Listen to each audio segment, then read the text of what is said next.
दोस्तों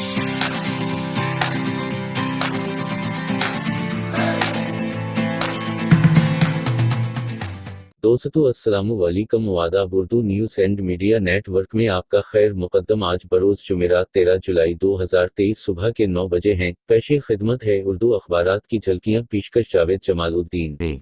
महाराष्ट्र के एरंडुल जामी मस्जिद को सील करने का जिला कलकटर का अबूरी हुक्म। अलाउद्दीन खलीज के वक्त की तमीर मस्जिद पर हिंदुओं का दावा।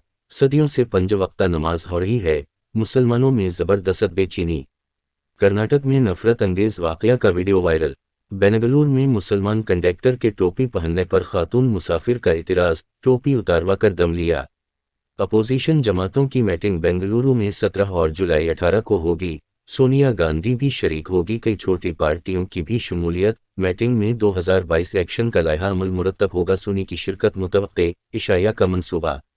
दिल्ली फसाद मामला में ताहिर हसीन को राहत। 5 मामलों में। मुंबई यूनिवर्सिटी में प्रोफेसर की 61% आसामियां खाली। जेलों में मोबाइल फोन मिलने पर जेल अथॉरिटी सख्त। राहुल गांधी पर झूठा मुकदमा के खिलाफ एहतजाज। कांग्रेस लीडरों ने शहर में खामोश सत्याग्रह किया। शिंदे ग्रुप के member of legislative assembly Maharashtra काबीना की तोसी पर अटल। इदारती सफहा आजकल कालम में ख्याल असर की तहरीर। हिंदुस्तानी गरीबों का मजाक कराती अक़वाम मुत्तहिदा की रिपोर्ट। सैलाब के दौरान सबसे ज्यादा तबाही दरियाए ब्यास के आसपास क्यों हुई? अदारी कानून हुआ सरखरू। रोजनामा सहाफिल्त मलियाना कत्ल आम केस में मेरठ अदालत के फैसले को चैलेंज। जमशेदपुर के एक प्राइवेट स्कूल में नॉन वेज पर तनाज़ा। बच्चों को टफन में गोश्त लाना ममनू। जमुना के पानी की सतह रिकॉर्ड सतह पर मरकज मुदाखलत करे। आसमान छूती कीमतों के दरमियान मरकजी हुकूमत टमाटर मंगाएगी। आंध्रा, कर्नाटक और महाराष्ट्र से वजीर आजम मोदी ने मुस्लिम वर्ल्ड लीग के सेक्रेटरी जनरल डॉक्टर मोहम्मद बिन अब्दुल करीम से मुलाकात को खुशानत करार दिया।